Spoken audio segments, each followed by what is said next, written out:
আর বাটি হাতে করে বসে পড়লাম। এবার একটু বেসন নিয়ে নিচ্ছি। বন্ধুরা দেখতে থাকো আমি কি বানাবো, আপনারা দেখতে থাকেন। একটা নতুন রেসিপি বানাবো।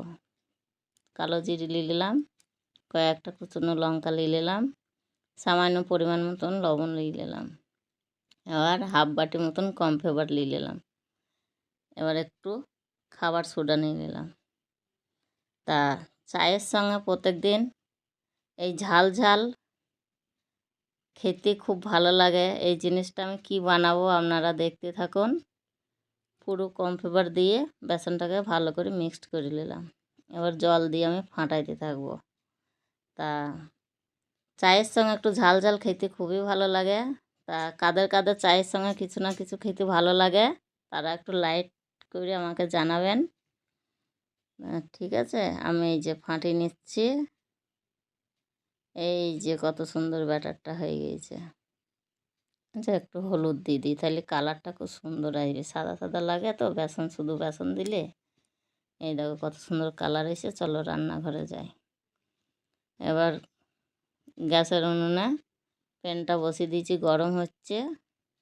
একটা আলু কুচিয়ে নিয়েছি, এবার আলুটা বেসনের মধ্যে দিয়ে দিলাম। এদিকে আমি তেল দিয়ে দিলাম। তেলটা গরম হইতে হইতে আমি বেসনের সঙ্গে আলুটা মাখিয়ে নিলাম। পুরো নিরামিষি খাবার, যে যেরকম ঝাল খাবার সে সেরকম ঝাল দিও। আমি একটা একটা করে আবার ছেড়ে দিচ্ছি, ভাজা হবে। একটা একটা করে দিয়ে দিচ্ছি কড়াইয়ের মধ্যে। তা আপনাদের কাদের খেতে ভালো লাগে আপনারা একটু আমাকে কমেন্ট করে জানাবেন, এবং আপনারা করে খাবেন। চায়ের সঙ্গে খেতে খুব ভালো লাগবে। সন্ধ্যেবেলাকার নাস্তাটাও হয়ে যাবে। আর ঘরে যদি কোনো বন্ধুবান্ধব আসে, হাতের কাছে যদি কোনো উপকরণ না থাকে, তা এইভাবে বানিয়ে চায়ের সঙ্গে বন্ধুবান্ধবদেরকেও দিতে পারেন, নিজেরাও খেতে পারেন। আমার ভাজা হয়ে গেছে পকোড়াগুলো, এবার আমি তুলে নিচ্ছি। এটা নিরামিষি দিনকেও সবাই খেতে পারে যারা নিরামিষি খায়। এবার এর মধ্যে একটু বিট লবণ ছিটিয়ে দিলাম।